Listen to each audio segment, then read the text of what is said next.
3, 2, 1, and we're live. Welcome back to the ImprovED podcast, where we are looking to push the evolution of education by talking to outstanding educators. My name is Justin Coffey, and you can find me on Twitter at Justin B. Coffey. I'm a consultant with Southwest Plains. I am Jen Farr. I teach 5th grade at Junction City at Lincoln Elementary, and you can find me on Twitter at Jennifer M. Farr.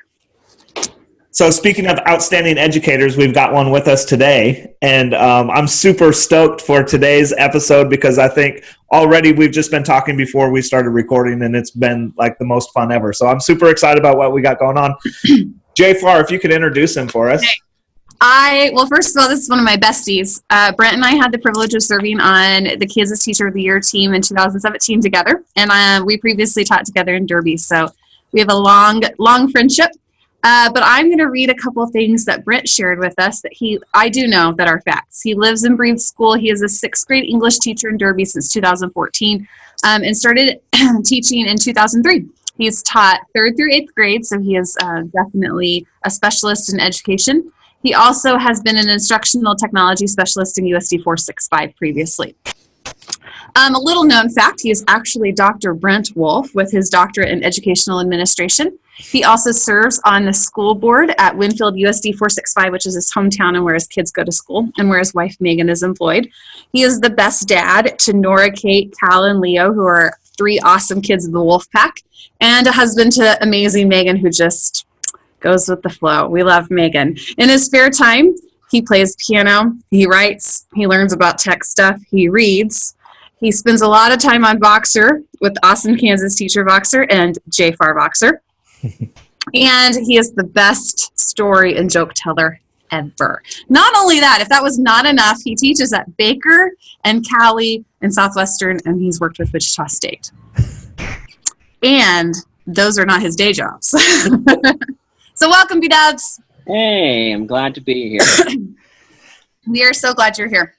Absolutely. That is quite the resume there. You can just have a couple things going on in your free time, right? Yeah. I try and stay out of trouble that way. I can only imagine. It's not working. Well, one of the ways that we like to start off is maybe just sharing your tale about how you got into education, what's brought you to this point. How did you get all of these things on your resume, all of these amazing jobs and accolades? What's brought you here, man? I think I decided I wanted to be a teacher in utero because I never changed. I wanted to be a teacher. I remember in Miss Zerby's 2nd grade class, I had to dress up as a career day, and I wore khakis and a red polo and brought an apple. And people guessed Target employee or horticulturist. Jake from State Farm. It was a teacher all from the get-go, and I never changed. And when I went to high school, that was my pathway before pathways were a thing. And at the time, I wanted to be an elementary teacher. So I got my K-9 degree and hoping I would teach 2nd or 3rd. And when my wife is a year older than I am, and so Cougar. And so when I was looking for a job, she was a preschool kindergarten teacher in Arc City, and so I was looking for a job around her. And so Arc City offered me a kindergarten job, and Winfield offered me a 6th grade job, and I didn't know which one to take because I wanted something in the middle. And my wife guided me in the right direction and told me, "Brent, you need to be in 6th grade." And so I've been in middle school ever since, and I like it. I love elementary school, but my career has just been in middle school, and I really fit nicely there. I love the family atmosphere that you have in your classroom. It's one of my very favorite things. I think you connect well with kids. One of my favorite things you do each day with your kids is how you end the day. Will you tell that how you end the day with your kids? Yep. I stole it from a movie, which many of you will recognize, but teaching changed me. When I became a parent, I became a different teacher, not necessarily a better teacher, but definitely a different teacher. And especially a parent of a school, like a kindergartner, when I had to do parent-teacher conferences, I changed that a lot. And because sitting on the other side of the table was real different. But I realized that one of these days I possibly could have my daughter's future spouse in my class. And as scary as that seemed, I was like, wow, I need to make sure, if that is the case, that I tell him or every single day, that they are smart because they chose a great gal to get married to. And I could have my son Cal, could have his former or future coworker in class, and I wanted to make sure that they knew that they were kind, because I wanted them to make sure that they treated my son Cal with kindness, because he'll do anything if you're nice to him.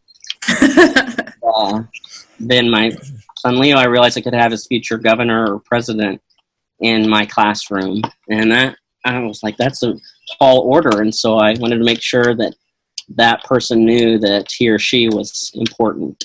So every day I end my classroom by saying whatever. It's like today I said Tuesdays or Wednesdays. I have the days off because we don't have school on Friday. Wednesdays are all about making choices, and I hope you make great ones. So I get to see you back here tomorrow. And they say, why? And I say, because you are smart, you are kind, you are very important. And they say that with me sometimes, but I tell them that every day. Sometimes even when I'm really upset or disappointed or mad, it reminds me, and I have several classes that I say it to. If there's one thing that they learned from me, that's what I want it to be. That's such an incredible way to end the class. Here's what I take from that. Man, sometimes you have students in your classroom who in the moment frustrate you or stress you out, or you don't understand where they're coming from. But I think you bring up such a good point. I also changed as a teacher when I became a parent. And it just makes you think, like, just like you were saying, hey, this kid is going to grow up.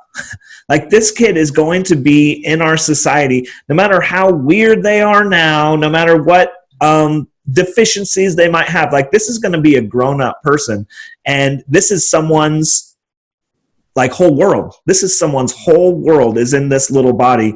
And so, yeah, the way you treat your students, even if you're frustrated, even if you're stressed out, even if you don't understand where they're coming from, the way you treat those little humans is so important. And I think it shapes them, as they grow up, for sure. And so can you talk a little bit more about, like, what else changed for you when you became a dad, and how your kind of philosophy changed? It was just different, I think, because, like, I try to remember, like, who taught me what, like, who taught me my multiplication tables, and who taught me what a noun was, and I mean, I'm not that old, but I couldn't recall those specific the skills that are important, but I couldn't recall who the person was that taught those to me.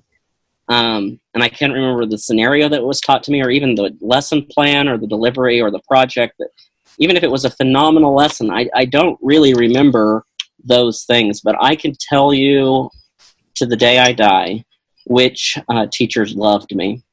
And if that didn't speak to me, that says, hey, that's what's important, because that's what I've taken with me. And even some of my teachers, when I see them now, I am so thankful for them. And that's what I think I can give them. It's like I can give them letters, and I can write them nominees for prestigious awards and things. But I think the greatest gift that I could give them is to continue the legacy that they gave me, which was to love my students.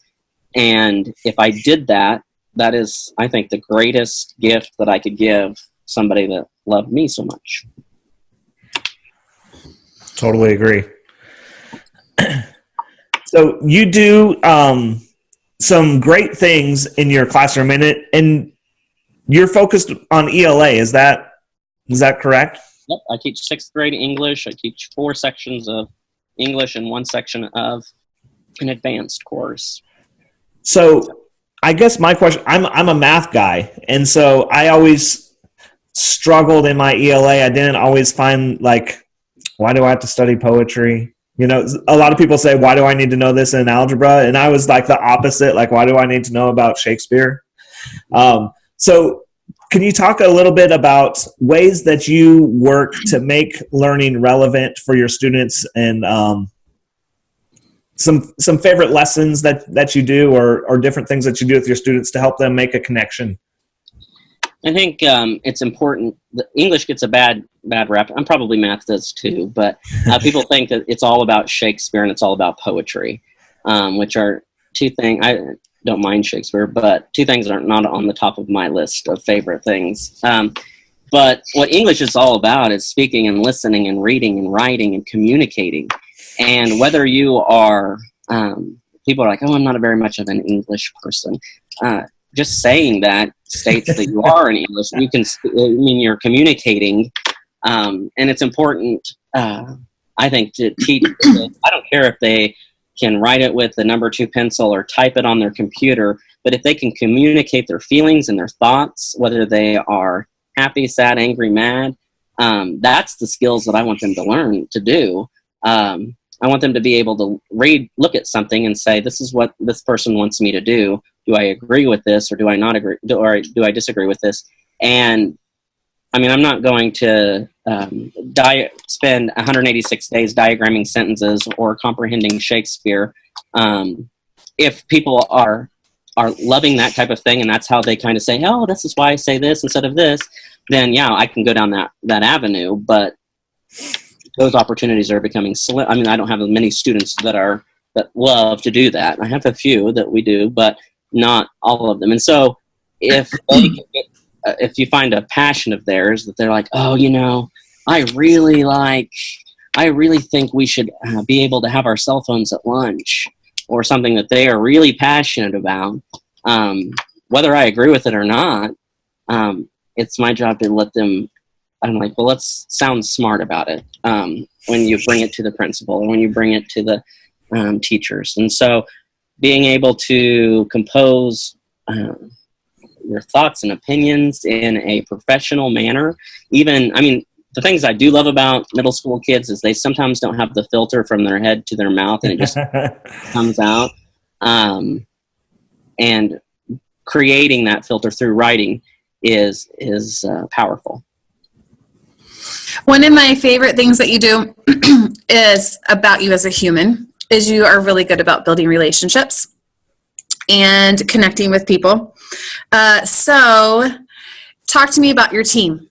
You teach with a team of people, and teaching with a team is difficult. Justin and I've talked about this a lot as educators, just really kind of supporting each other, and how difficult it is when somebody shines, and you definitely shine. So how do you, tell me about your team and how you guys work together, because I think it's really unique. I love teaming. It is the most powerful system, I think, in education. I teach English, and then I have a science teacher, social studies teacher, math teacher, IEP case manager, and an MS 101 teacher who's like a welcome to middle school kind of class. And we get to meet every single day for 45 to 50 minutes. And we get to talk. We don't talk about subjects. We don't talk about lesson plans. We talk about kids and what they need. And we talk about each other and what we need. And we become a family. They make me a better teacher, and I hope that I can make them a better teacher. None of us do it alone. And when one of us is having a rough day, we pick each other up, and we want other people. We want them to succeed, because they have, I mean, like Mr. Ball, he has my students and I have his students. So when Mr. Ball's successful, I'm successful. And when I'm successful, Mr. Ball is successful. And I want my kids and Mr. Well to be successful. So it is just so empowering, and we become a family. Love it. So how do you become a family in your classroom? Talk about some things that you do with your kids. You do some fun, you do a lot of innovative things. I know you don't think they're innovative, but you do a lot of really innovative things in your classroom. So go. The first step, I think, is to take pictures. And because you can reflect upon where you've been and it just makes your heart happy. Even with the team, like sometimes when we are having a rough week, we're like, next week's Spirit Week, let's like go all out for Spirit Week. And we do. And that's when we take pictures. And then in 5 years, we look back on it and we're like, oh, that was so much fun. And we looked ridiculous, but it was fun. And same thing with kids. I have a growth chart in my room, like a height chart. They think it's quite funny because I'm pretty short. But but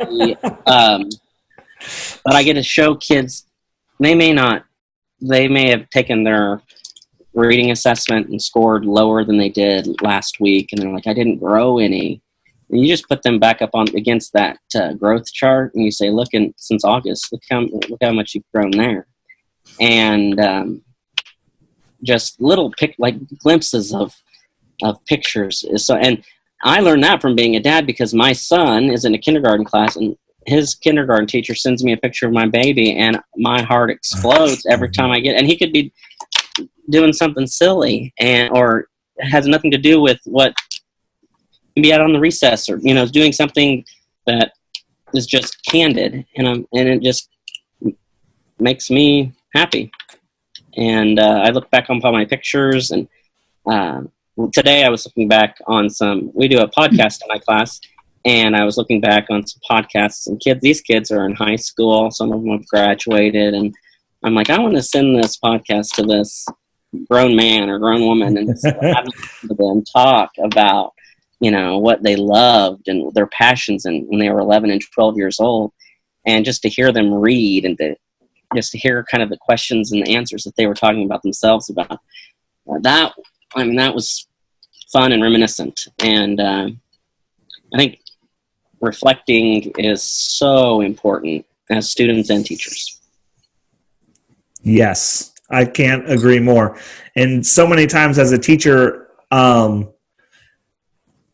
I'd get to the end of the day or the end of the class period or the end of the school year and be like, oh man, forgot to reflect, and it's like almost all of that was a waste because we didn't reflect on it. I think one of the quotes that I've been trying to live by recently is students don't learn from experience. Students learn from reflecting on experience.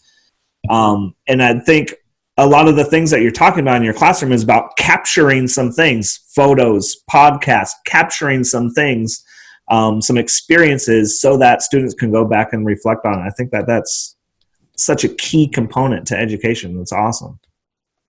Talk to you, while we're talking about reflecting, tell about what you do in your lesson plans.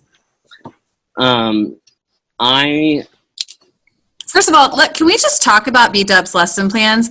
How do the rest of us lesson plan? Like in college, we typed out like the 5E model. We were engaged. Now we buy the Erin Condren planner with the little squares, or we go to Target to the dollar spot to that really thin one. Or if you're really lucky, your school still has those green ones that you can get for free. Oh, those are fun. But Brent Wolf, how many pages are your lesson plans every week? Probably around 30 or 40 pages. Folks, that's like 6 a day, 6 pages. Right. Talk to us about that. It's not the rationale is not to be like, oh, look at you have this many. It is. Don't lie. You walk down the hallways of Derby North. You're like, check it out. It's raining lesson plans around here. No. In fact, after I print them, I run down to the copier to try and get them before anybody sees them. I know that I'm going to be made fun of. Listen to this, they're going to be like, oh, Brent. And you even have colored markers. Yes. You've been working on them. I have cherry Coke, and you have colored Sharpies. Well, the reason being that I do that is because I get easily distracted. I cannot believe that. And if I do not have a plan, I know it's all about the journey, but I have got to get to a destination. And so there are sections of my lesson plan that say, Brent, keep going this way. Brent, go this way. And I leave room. I mean, it's not like it's scripted lesson plan, like say this, do this, walk this, wear this. But Megan has to tie his ties. Didn't wear one today. But it helps me. And then there is a part that I love that is the most important part, because I've taught for 15, 16 years, and I still haven't taught the same lesson twice. But there's a reflection section there that is so important. You know, what went well, what did not go well. And, you know, I'll look back upon those lesson plans and say, oh my, this wasn't good for whichever student. Why? And be careful with this. This was a touchy subject, or got an email about this. Be cautious with that. And that helps me because I have 186 days with my students. And that seems like a lot, but it's not enough for me.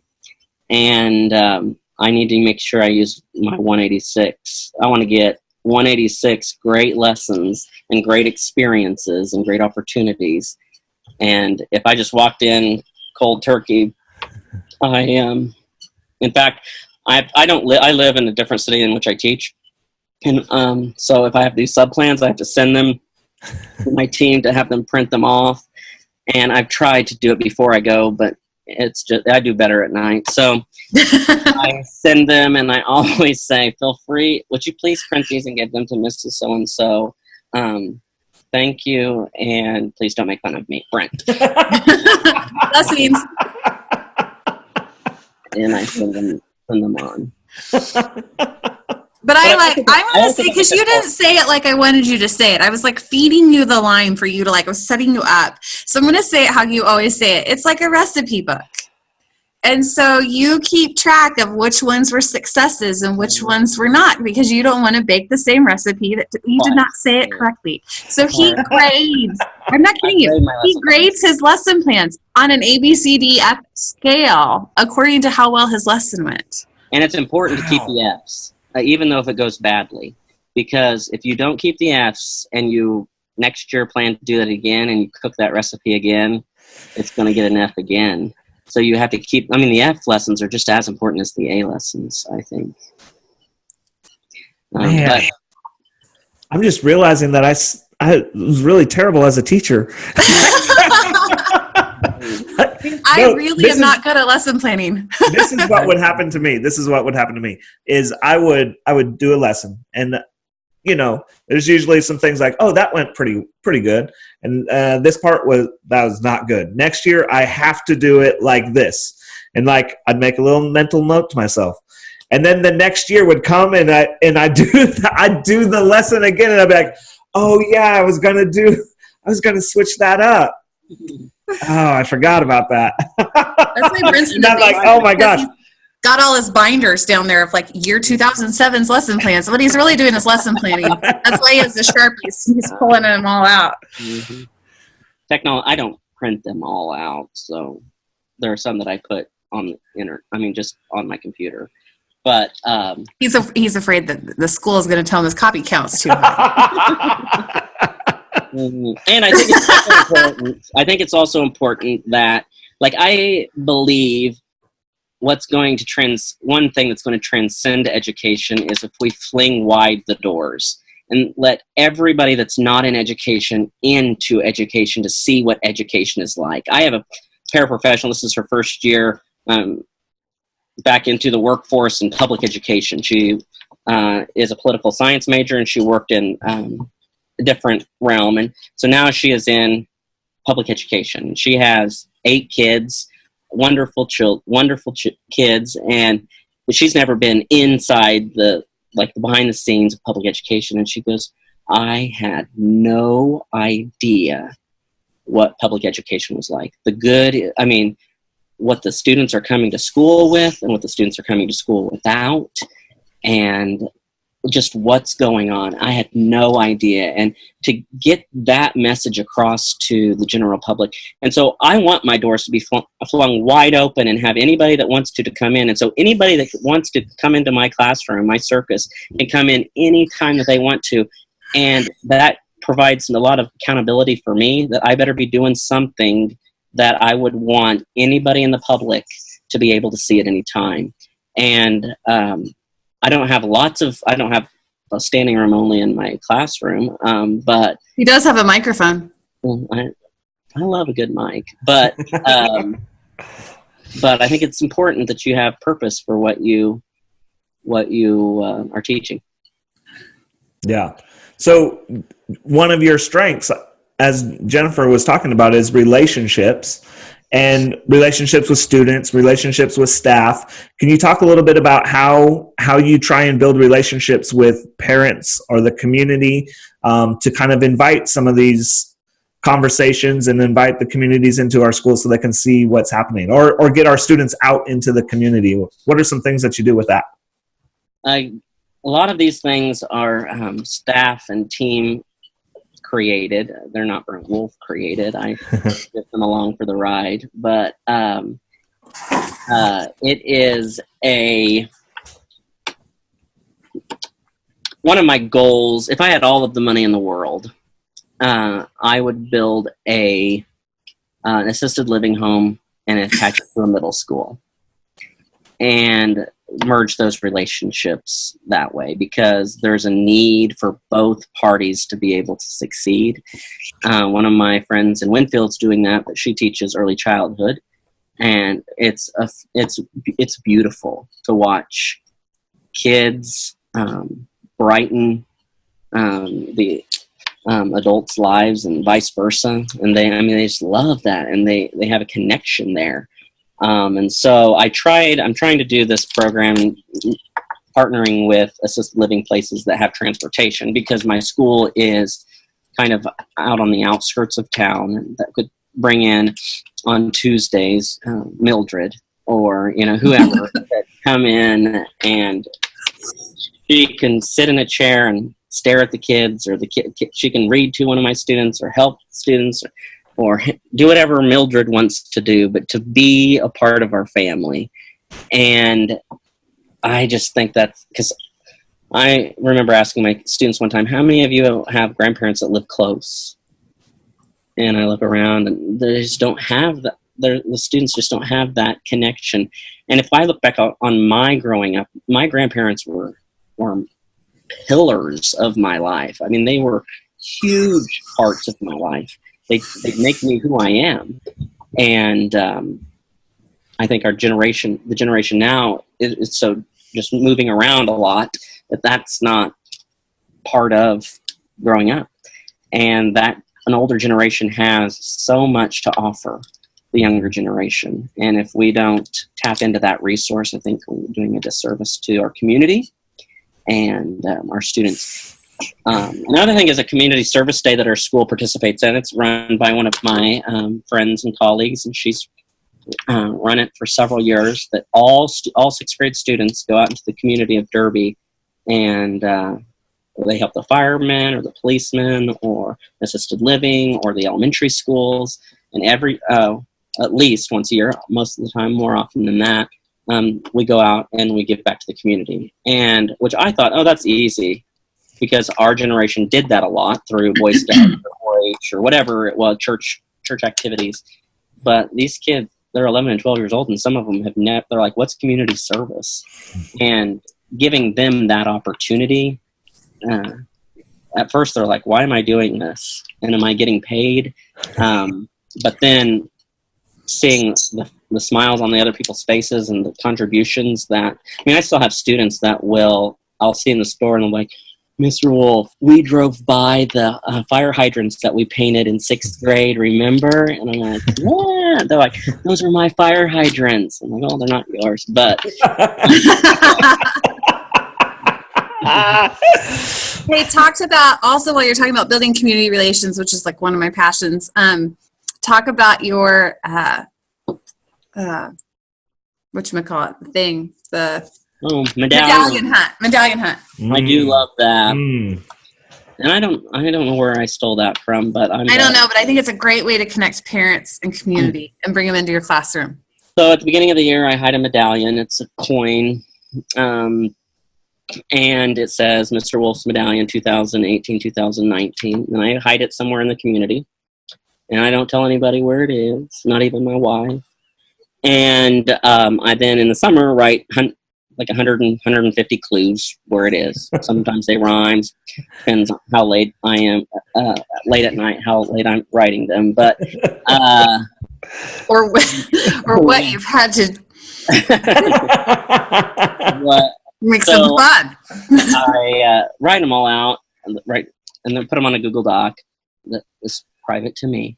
And when a student does something outstanding, I give them a business card that says good for 1 medallion clue. And then on Fridays or whatever day that we have decided, they can give me their business card, and then they tell me what clue number they want, and then I give them that clue.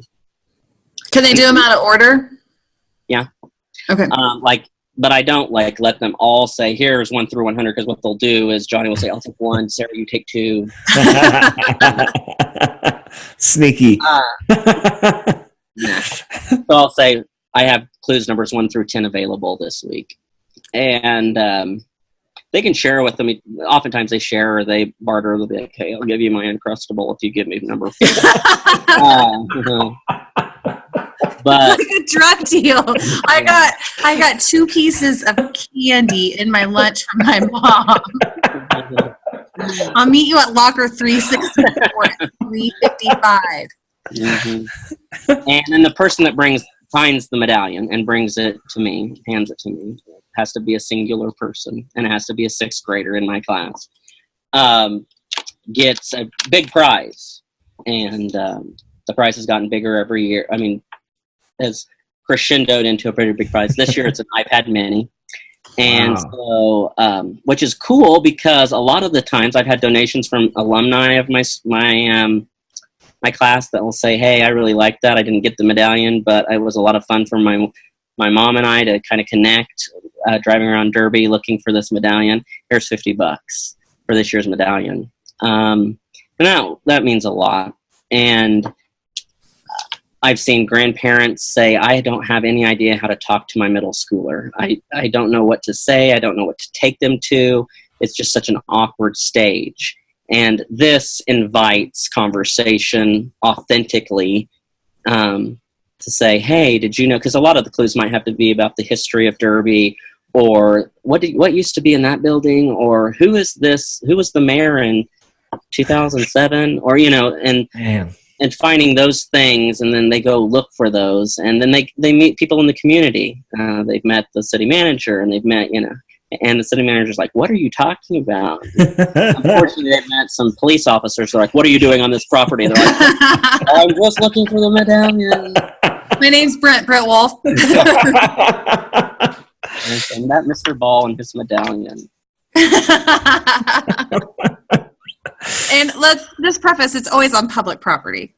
Yes, always. There's a list of rules, like no defacing anything, no climbing anything, no burying or like digging things up.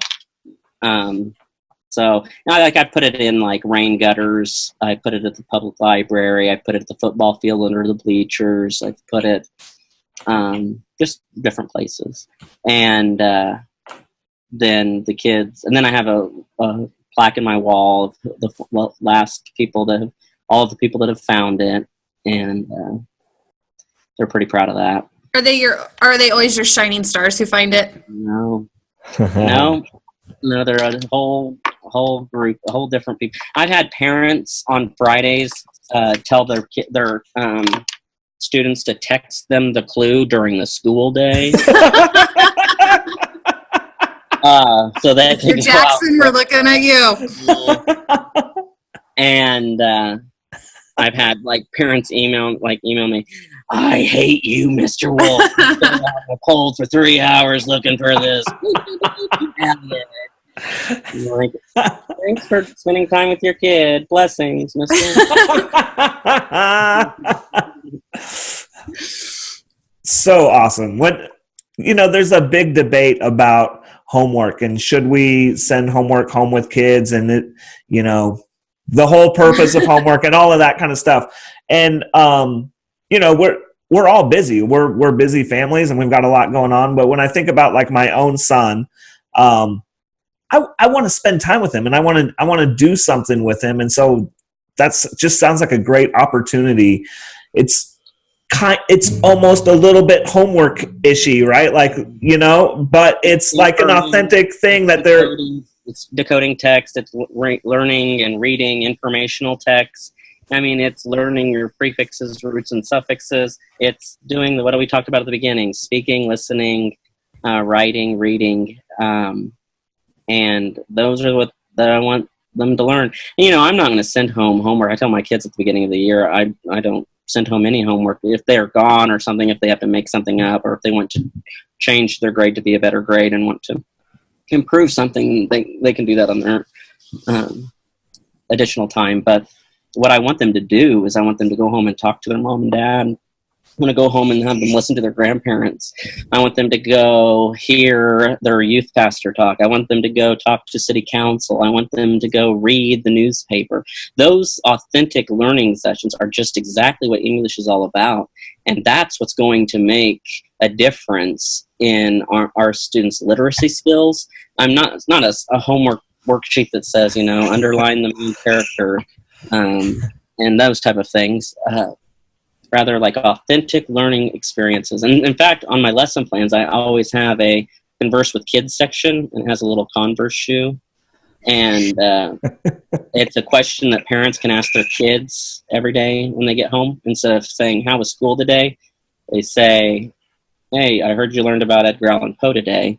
How is he connected to the Baltimore Ravens?" And so that gives them the bait to talk to their kid, and their kid goes, "Oh, so weird. Mr. Wolf talked about that today."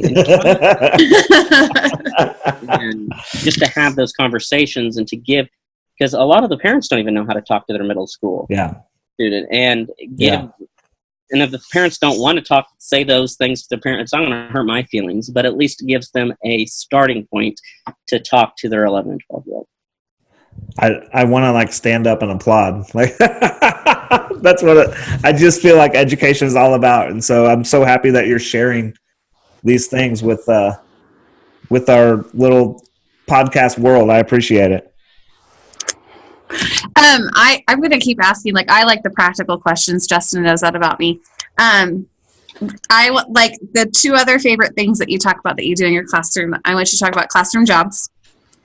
And then we've talked about this, but a really nice job of classroom community, which I think ties in with your classroom jobs.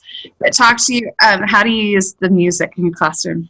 Oh, I love using music. And I'm not a music major, but I do like to listen to music. And I think music connects people. You can hear a song and automatically, for some reason, you could be anywhere, and if you hear the YMCA, for some reason, everybody's hands go up. You don't want to do that in middle school because they're not wearing deodorant yet, but they should be. They should be, because in 5th grade they teach it, don't they, Miss Farr? Hey, Mrs. Farr has, at the very beginning of the year, as part of our materials that we are to bring, is an extra thing of deodorant to store in your cubbies. That's a good and idea. So when we take bathroom break after PE, Mrs. Farr says, "Don't forget your deodorant." The classroom a service. Help us out. Help us out. I'm prepping him. I got him ready for VDubs when I taught in Derby. Like, my kids came. We have some shining stars that we shared. Hey, I'm all about the deodorant, as long as it's not a spray can of Axe that they're just going to like shower in. Well, I did not know about Axe, Axe, until they came out of the bathroom smelling like it. Yeah. Then we had to have a little conversation about what to do. So the jobs, in some years and some months and some classes work better than others. I didn't wave my pencil. And Color coded Sharpie.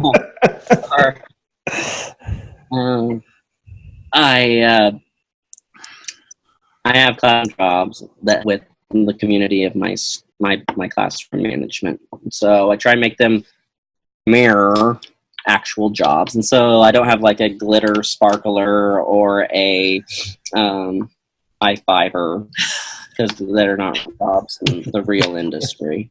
But I do have a maintenance supervisor, and I do have a technology coordinator, and I have a human resource officer.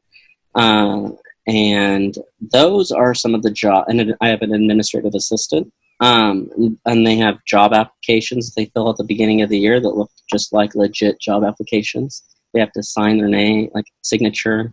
They don't know how to do that. They have to put like their address. They don't know that. Their zip code.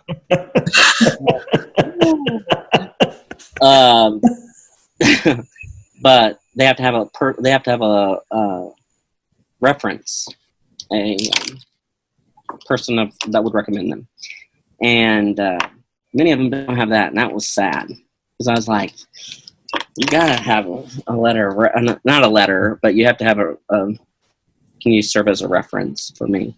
And I don't call these references often, but it's my job by the end of the year to make sure that every one of my sixth graders has a reference. It's not related to them, and ideally not at school.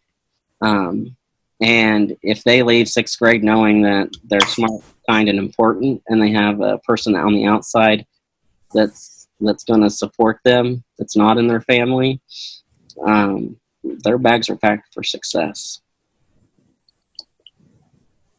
Love it. So I think I interrupted you when you were talking about music. How do you incorporate music? See, I get off on tangents. I didn't have It's not in the plan. We had no script I know this is shocking, but we don't have a script for this podcast. Imagine that. It's authentic. That's why I'm taking notes throughout this whole thing. You doodle. Have you drawn pictures? Just written words. He writes things that you hold it up. Hold it up. He writes what you say. Oh no. I'm in trouble. Mine's down here. I'm here. So, music. I have a song that's connected to a reading that we're reading or something that we're doing. The other day, I was gone, and the sub left not a very nice. The kids were not well behaved for the substitute, and so the song that the kids came into was Daniel Powter's, I think, "Had a Bad Day," and it set the precedence to say, "Tell me about this bad day, kids." And also lightens it up a little bit. Not that I don't want to talk about the seriousness of their ill-behaved choices, but it just reiterate, and it helps me too because it kind of gives my lesson a theme, and I try and revolve it around there. One of the stories that we read is All Summer in a Day, and it's about a He shared that with me. It's my favorite ever. It's about a girl that gets bullied, and the sun only comes out in her area once every 7 years, and it's getting ready, and it's only for an hour. And then it has to wait 7 more years before it comes out again. And right before the kids... But she's seen it before, so she knows what's coming. She's excited, and she's so ready for it. And that's another reason why they don't like her. And so when the teacher's gone, they get her and lock her in a closet. The teacher doesn't realize that she's gone, and the sun comes out, and the kids go run and play and have so much fun, and the sun goes away, and they realize that she's still in the closet and that she missed it. And they unlock it, and that's how the story ends. And so the kids were like, what did she say? What did she do? And the song that I used for that day is Don't Let the Sun Go Down on Me. And it's an old song, but they're like, Mr. Wolf, why are we listening to the oldies? But it provides such a theme and a connection with music, popular-ish music, and literature and discussions, and how it's not, the story wasn't about the literal sun, and what does sun give to us, and how can we give that to others, and tell about the app you use, because I think that's really innovative. on my cell phone, I have iButtons, and they have several different 2-second little clips. And so if I tell a joke, I am ready for my because nobody else is going to get it. My students, they don't get most of my jokes. In fact, the other day a student came in, Mr. Wolf, I did not know how funny you were until like way after I got out of your class. Like, you had some real good ones. I know. But my paras and my other teachers, they appreciate them. One of these days they'll get it. So anyway, so I have different sounds on my phone, and then I'll hit that, and on my lesson plan I have this. Sometimes when we read, I will have sound effects that go along with what the characters are thinking, or little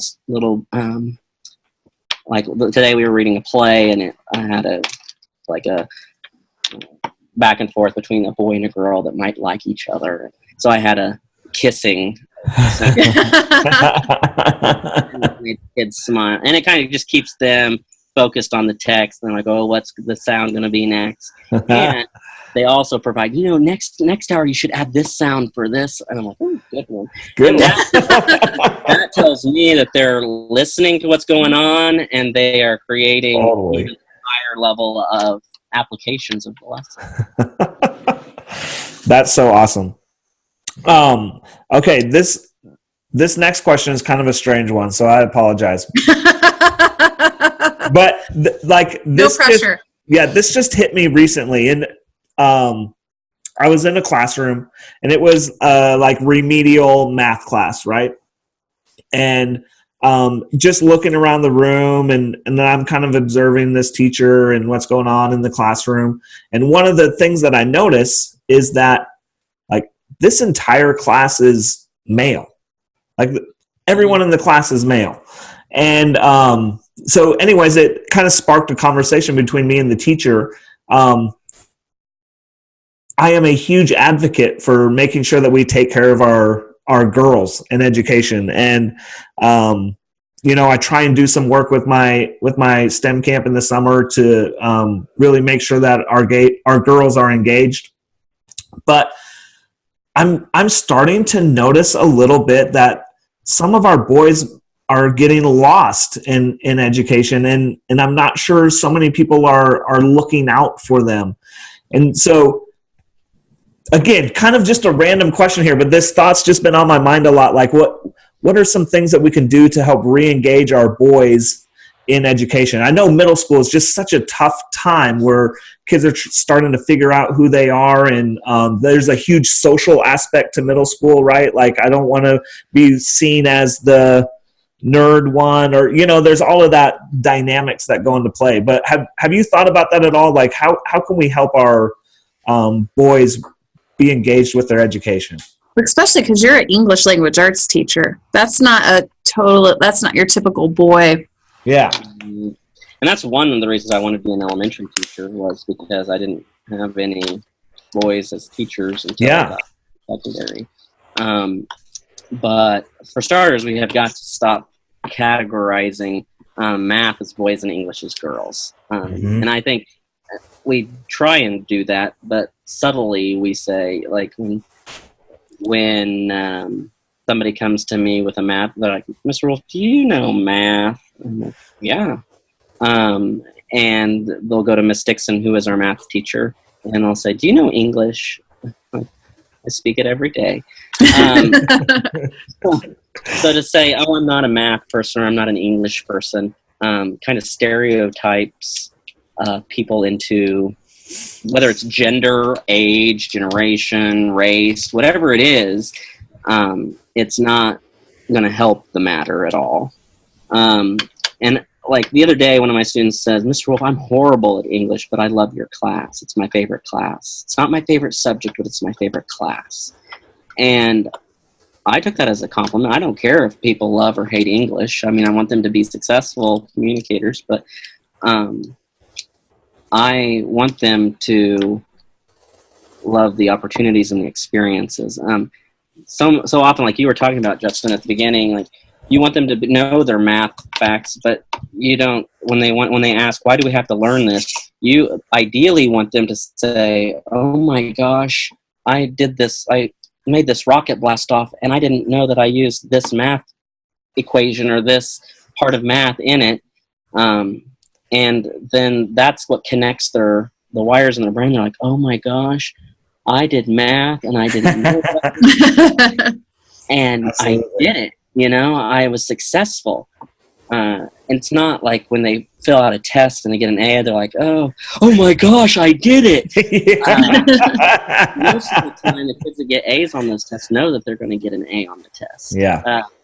But the times that they're out there figuring out, and they figure out the experiment and it works, and then they realize that they did math, or they did English, or they wrote it, or they spoke very professionally, then they're like, I might be good at this. But so many times their parents are like, oh, I was bad at math, so you're going to be bad at math. Or, oh, math is not in our blood. It is. And it's just giving them those opportunities. And I try to think of the times that, like, I was successful. People are like, one of the things in secondary schools that I think is so baffling to me is, like, if my principal came to me and said, hey, Brent, next year you're going to teach math, 8th grade math, I'd be like, oh, okay, I will. I have this lesson plan for English that I really love. But I would be okay with it. I'd say, all right, math it is. And I wouldn't lose sleep over it. Even if he came in and said that I was teaching art or social studies or anything, I'd be okay with it, because it's not about the subject to me. It's about the kids. However, if you go to a secondary school, like a high school, and you say, Mr. Coffey, next year you're going to be teaching English, you are going to get panic. Crazy. And I'm like, why? Yeah. That shouldn't be panic. We are here to teach the kids, not the subject. I mean, the subject comes with it, and its subject is important. And I know that there are people that are experts in their subject, that are really, really, really good in their subject. But do I want an expert to teach my kid that's an expert in science to teach them science that's not an expert in loving my kid? No. I would much rather have a teacher that loves my kid that is trying to learn science.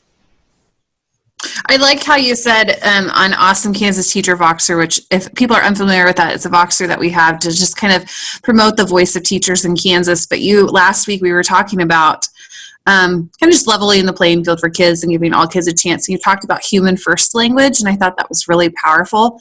And it kind of ties in with what you're talking about. So what is that human first language? People first language is... People, sorry. Human people, whatever. My friend potato. Hillary Phipps taught this to me, and it has resonated to me so important to me now. That when you're talking to and about any individual, that you have the noun go first before the adjective. Like, there are a lot of words that you can use to describe Brent Wolf, and some of them are not so nice, but some of them are. But at the end of the day, I am much more proud of being a member of a community and a human being than I am being annoying or smart or ADHD or special ed or white or male.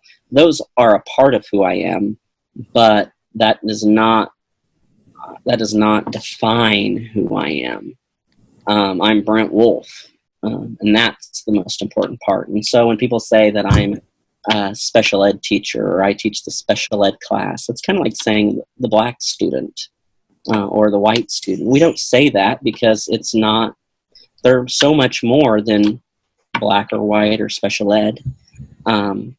We say the student, and if you have to use those identifiers, you would say the student who is on an IEP, or the student who is visually impaired.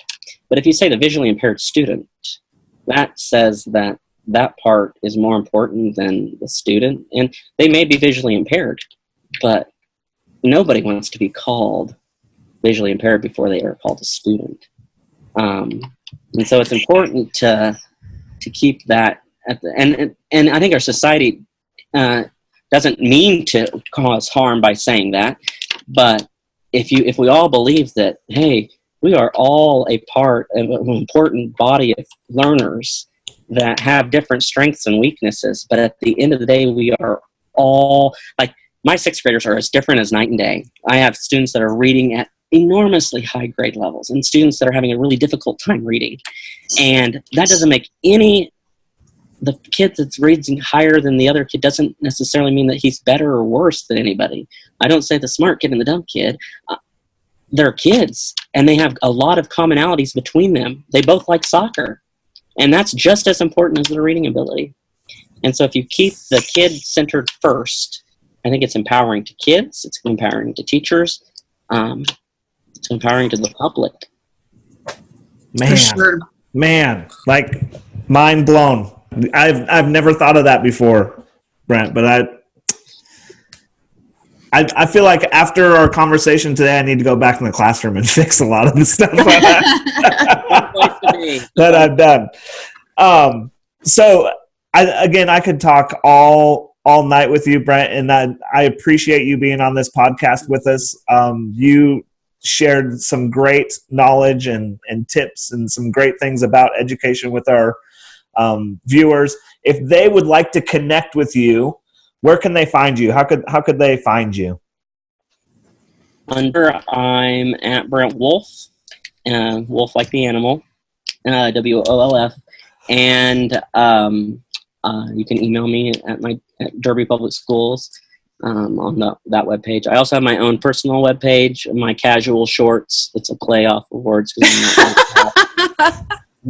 There's 3 sections to it. There's my khaki shorts, which are about stories about school, jean shorts, which are stories about being a dad, and biker shorts, which are a little shorter and might be awkward. So awesome. And on that note, so awesome. Well, I think anyone who meets Brent Wolf, first of all, never forgets it, and second of all, is impacted. As Jennifer Farr said at the beginning, the way that you build relationships and the way that you make people feel important and special. I know that I've been impacted by coming in contact with you, so I appreciate that you were able to share with our viewers some of those things. So, right, as well. Thanks for inviting me. I felt a little intimidated following Dr. Watson. I don't know. He was pretty jealous that we were going to interview you, and he said that he knew it'd be lots of fun. So he did. We bring the party, man. Our A game. Well, thank you so much. I am not the world's greatest teacher, the world's greatest person. I only have taken things that people have given me and made me a better person, and I am so thankful for the team that I work on, the students that I have, the school that I work on, the friends that I have, the family that I have that have encouraged me to be who I am, and so that have believed that I was smart, kind, and important, and that's what I try and do. You do it seamlessly. Thank you guys so much for the conversation. I really appreciate it. Have a great night. Bye, guys. Bye.